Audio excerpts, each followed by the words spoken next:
जय हिंद, नमस्कार प्यारे साथियों। स्वागत है आप सभी का उत्कर्ष एकेडमी खिलचीपुर के ऑनलाइन प्लेटफॉर्म में। प्यारे साथियों, रेलवे ग्रुप डी एग्जाम के लिए इस क्लास में हम लोग पिछले वर्ष का पेपर हल करने वाले हैं। जी हाँ साथियों, रेलवे ग्रुप डी एग्जाम के अंदर ऐसा ही पेपर पुनः आपको देखने को मिलेगा।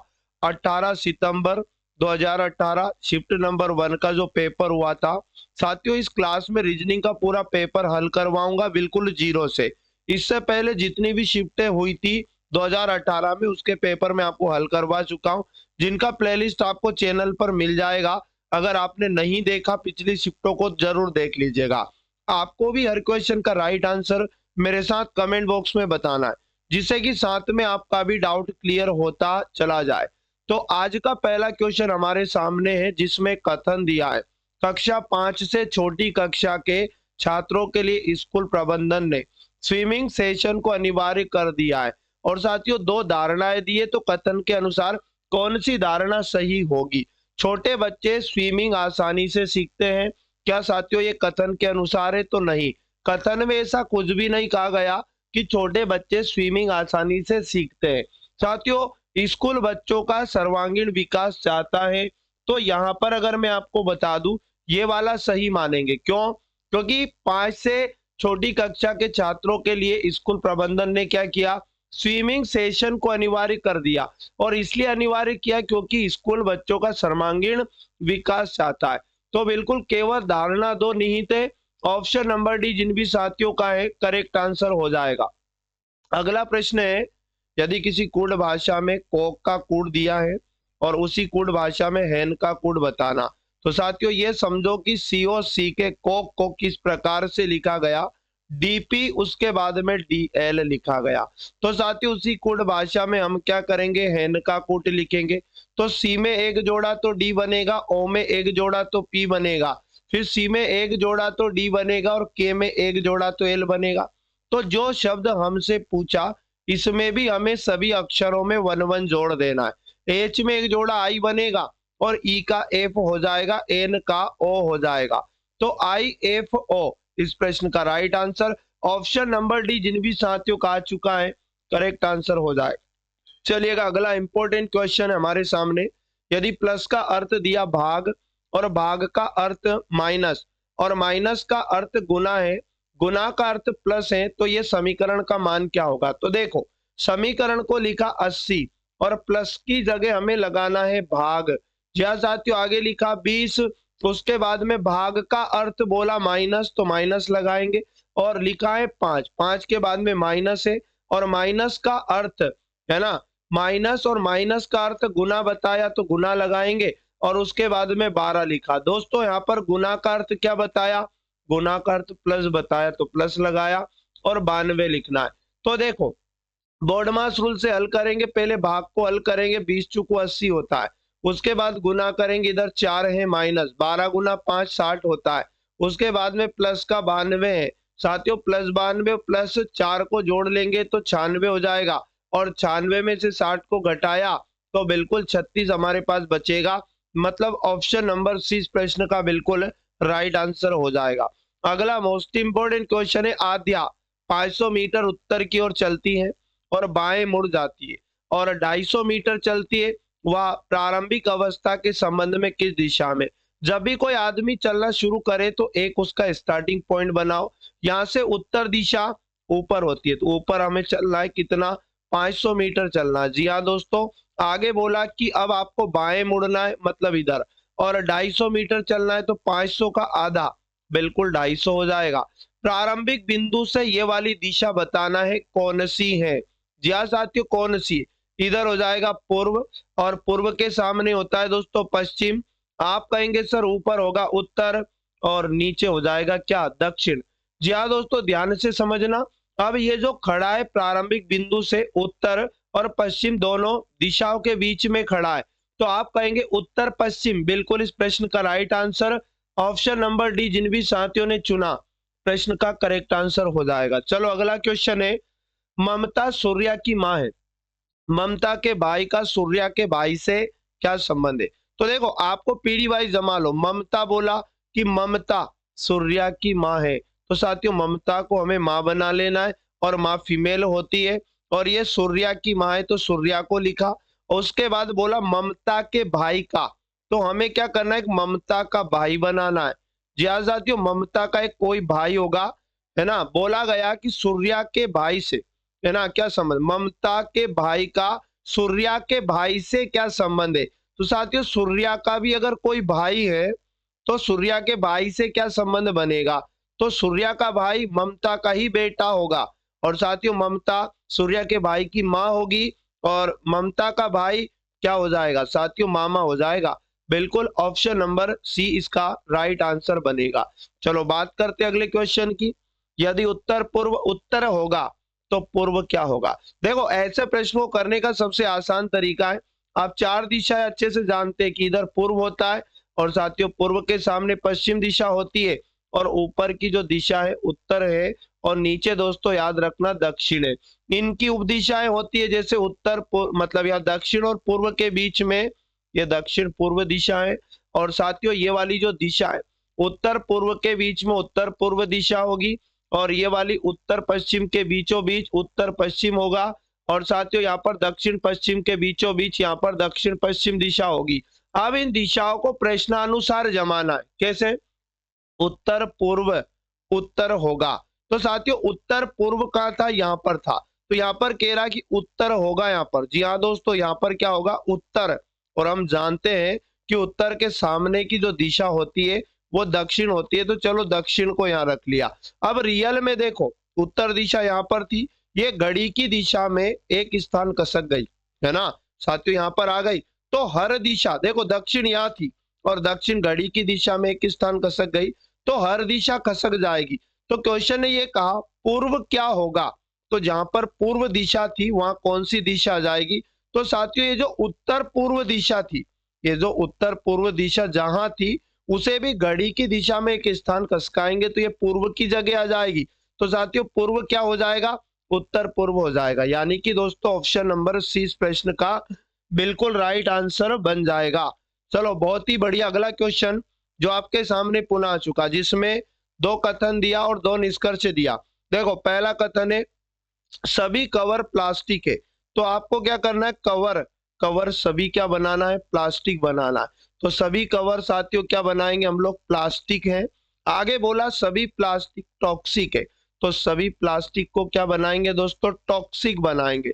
चलो सभी प्लास्टिक टॉक्सिक बना लिया। देखो सभी प्लास्टिक कवर है, पहला निष्कर्ष। तो सभी प्लास्टिक क्या कवर के अंदर है, नहीं, ये गलत हो जाएगा।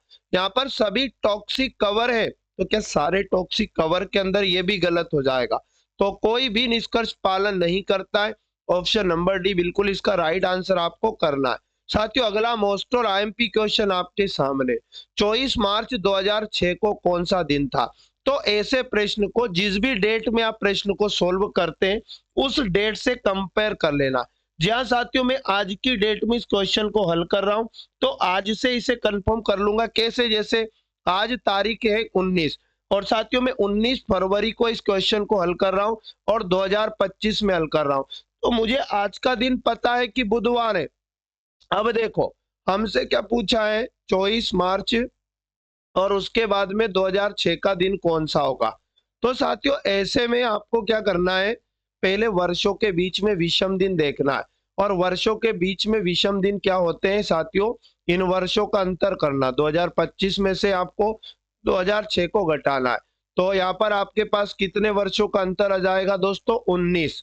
और उसके बाद में इनके बीच में जो लीप वर्ष है उनको इसमें जोड़ देना है। आप कहेंगे सर 2006 से 25 जाने पर लीप वर्ष 8 आएगा, 12 आएगा, उसके बाद में 16 आएगा, उसके बाद 20 आएगा और 2024 आएगा। तो 3 और 2 5, कुल लीप ईयर कितने बनेंगे, 5, और 19 में 5 को जोड़ा तो 24 बनेगा। 24 में 7 का भाग देंगे, 7 या 21, तो फाइनल शेष कितना बचेगा दोस्तों, 3 बचेगा। बात को समझना। अब देखो महीने के केस में विषम दिन लाने के लिए फरवरी और हमने लिखा मार्च, पहले फरवरी आता है तो जो महीना पहले आया उसके बचे हुए दिन आपको लेना है। तो फरवरी में 28 दिन होते हैं और 28 में से हमें 19 दिन को घटा देना है। तो आप कहेंगे सर 8 दिन तो फरवरी के बचेंगे, और जो महीना बाद में है उसकी दी गई तारीख पूरा ले लेना है 24। 8 में 7 का भाग दिया तो 1 बचा, और 7 या 21 आप कहेंगे सर 3 बचा। टोटल इनको जोड़ा तो 4 विषम दिन यहाँ आया। अब बात को समझना, हमें ईयर के केस में 2025 का दिन पता है, 2006 पे जाना है, मतलब पीछे जाना है। और जब हमें पीछे जाना हो ईयर के केस में, तो ईयर का जो कोड है वो माइनस का लिखना है, ठीक है ना। अब फरवरी का दिन पता है, मार्च पे जाना है, मतलब आगे जाना है, तो ऐसे में है ना, महीने का जो आप लोगों को विषम दिन है इसको प्लस का 4 लिखना है, और प्लस 4 में से -3 हो जाएगा तो प्लस का 1 बच जाएगा। और प्लस का अगर बचता है तो साथियों जो दिन हमें ज्ञात है उसमें 1 जोड़ देना है। जैसे बुधवार में अगर हम लोग 1 जोड़ देंगे, ठीक है ना, तो आप कहेंगे सर है ना, यहाँ पर बुधवार में 1 जोड़ा तो गुरुवार आ जाएगा। और गुरुवार हमें दिया है क्या प्रश्न में, तो एक बार और चेक कर लेते फटाफट से किस में गलती क्या हुई है। साथियों यहाँ पर 19 और 5 को जोड़ा तो बिल्कुल कितना हुआ, 24 है ना। 24 में 7 का भाग देंगे, 3 शेष पर आया। और यहाँ पर देखो फरवरी में बचे हुए दिन आपको लेना है, तो साथियों जहां हमने 8 लिया था ना, ये गलत हो जाएगा। क्यों हो जाएगा, या महीने के केस में विषम दिन गलत हो जाएगा। यहाँ टोटल 9 बचेगा, 28 में से आपको कितना घटा देना है, यहाँ पर 19 फरवरी को घटा देना है, तो साथियों 8 बचेगा और उसके 9 बचेगा, माफ करना। और उसके बाद मार्च की दी गई तारीख 24 को लेना है। अब देखो यहाँ पर 7 का भाग देंगे, 2 शेष बचा, 7 या 21 या 3 बचा, तो टोटल महीने के केस में शेषफल कितना बनेगा, 5 बनेगा। तो यहाँ पर जहां 4 लिखा है 5 लिखेंगे, और 5 में से 3 गया तो 1 ना बच के 2 बचेगा।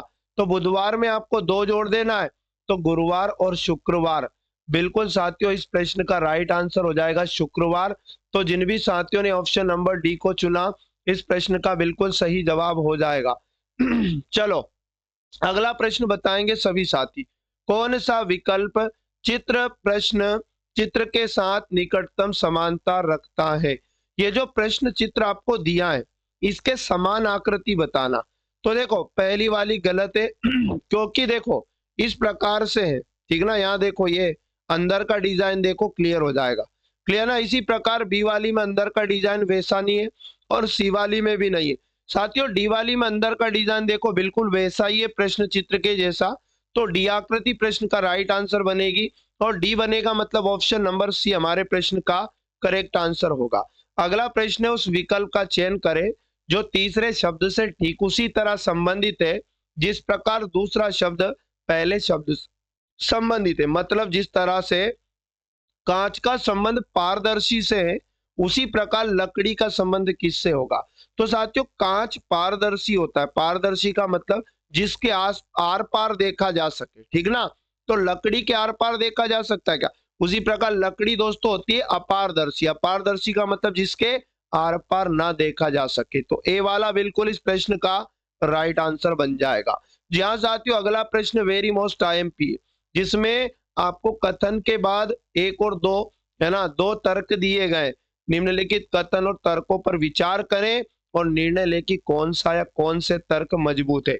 जैसे कथन दिया, क्या 21वीं सदी के किशोर तनावग्रस्त हैं, ऐसा कथन है। तो पहला तर्क है, हाँ किशोरों की धारणा है कि वे सभी क्षेत्रों में सफल या अच्छा होने की उम्मीद करते हैं।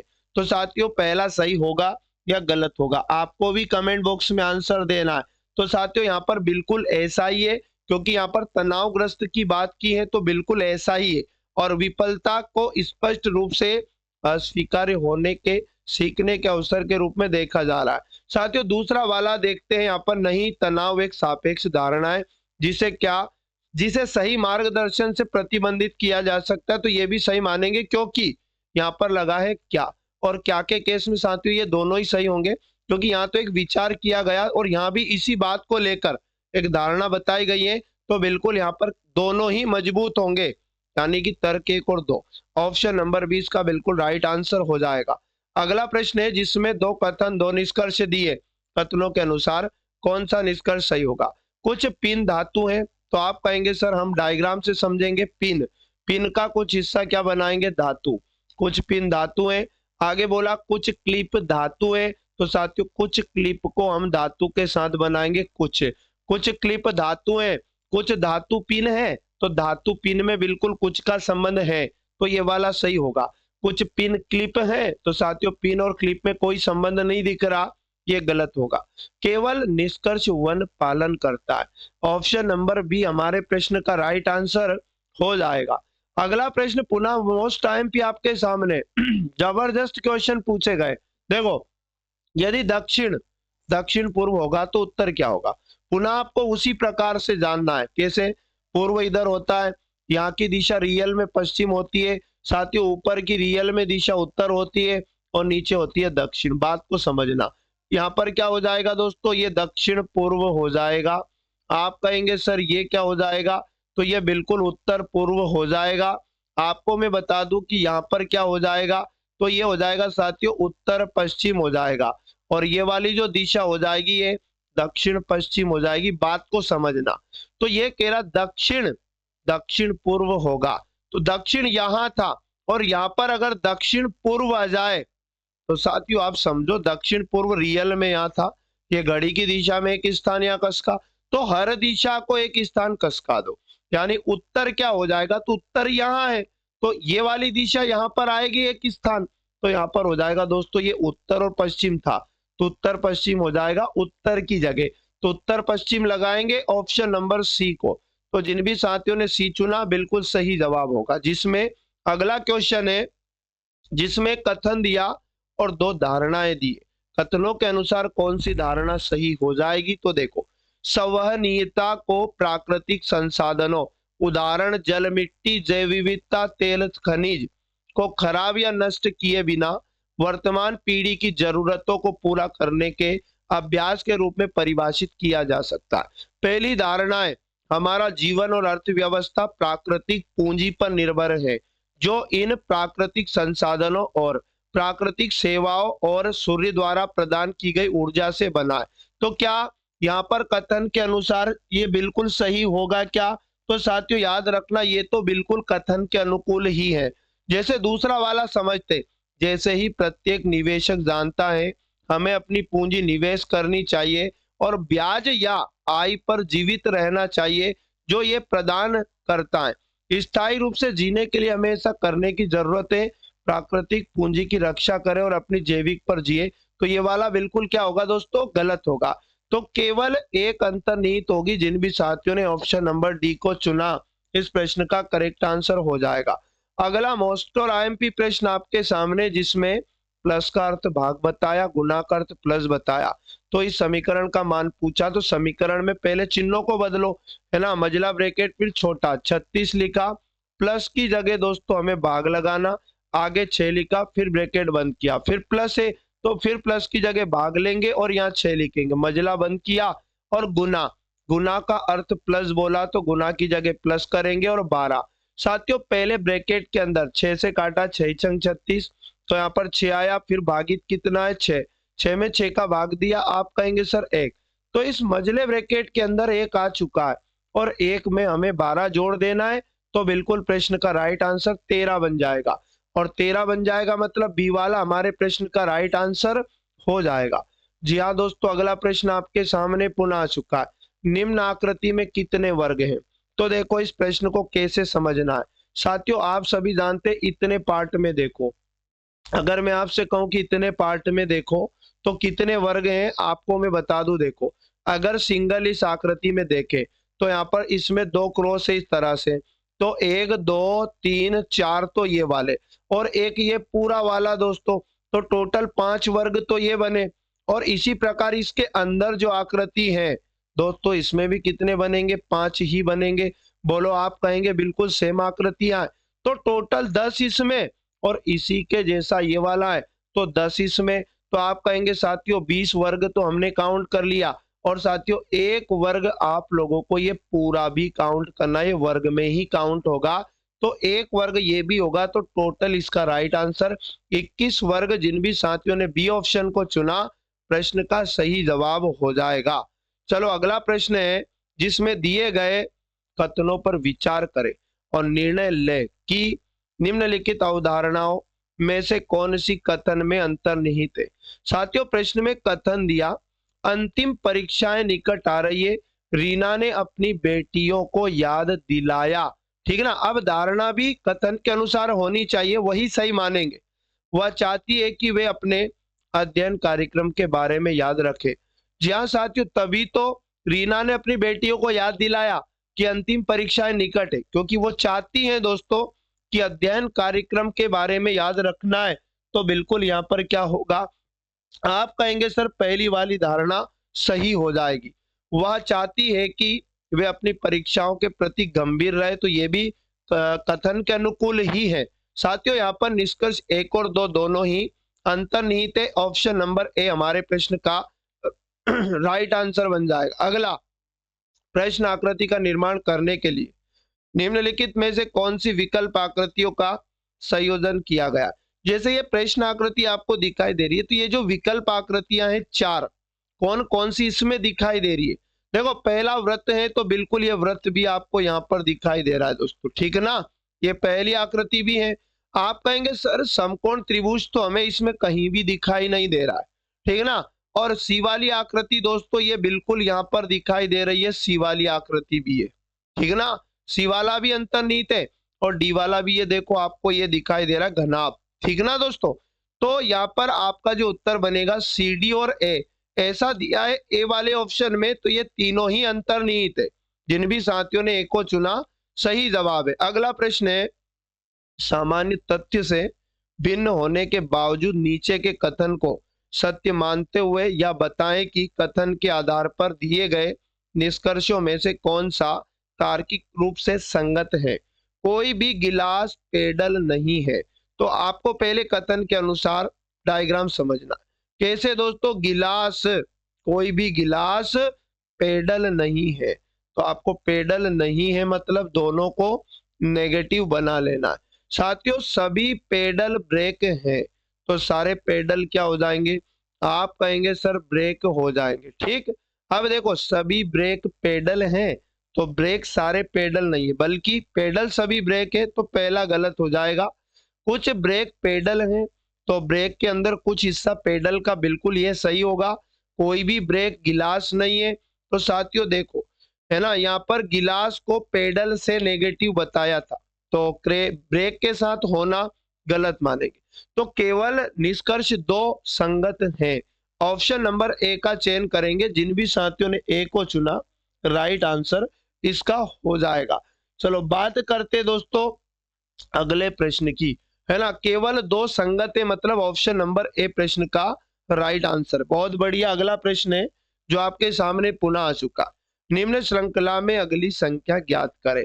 एक सीरीज आपके सामने जिसका पहला पद 16 है, फिर इसको 18 बनाया, आप कहेंगे सर 2 जोड़ा। 18 को 22 बनाया, आप कहेंगे सर 4 जोड़ा। 22 को 24 बनाया, आप कहेंगे सर 2 जोड़ा। और 24 को 28 बनाया, आप कहेंगे सर 4 जोड़ा। और 28 को 30 जोड़ा, तो फिर 2 जोड़ा। अब देखो यहाँ पर बात करते +2 +4 +2 +4 +2। अब क्या करेंगे, +4 करेंगे। 30 में 4 जोड़ेंगे तो 34, क्योंकि +2 +4 का कंसेप्ट लगा है, तो 34 right answer option number C हो जाएगा। तो साथियों ये थे पूरे 20 मोस्ट इंपोर्टेंट क्वेश्चन जो पिछले साल पूछे गए थे। तो आपको रोजाना इस क्लास में बने रहना है और सभी पुराने प्रश्नों को लगाना बहुत ज्यादा अनिवार्य है, क्योंकि दोस्तों एग्जाम का पैटर्न पुनः ऐसा ही रहने वाला है, ठीक ना। तो अगर आपने चैनल को सब्सक्राइब नहीं किया कर लीजिएगा, बेल आइकन को ऑन कर लीजिएगा, जिससे क्लास का तुरंत नोटिफिकेशन मिलता रहेगा। जी हाँ साथियों, क्लास को लाइक नहीं किया कर दीजिए और अपने दोस्तों तक शेयर कर दीजिएगा। मिलेंगे पुनः नेक्स्ट वाली क्लास में, तब तक सभी साथी पढ़ते रहे, मस्त रहे और स्वस्थ रहे। जय हिंद, जय भारत, वंदे मातरम।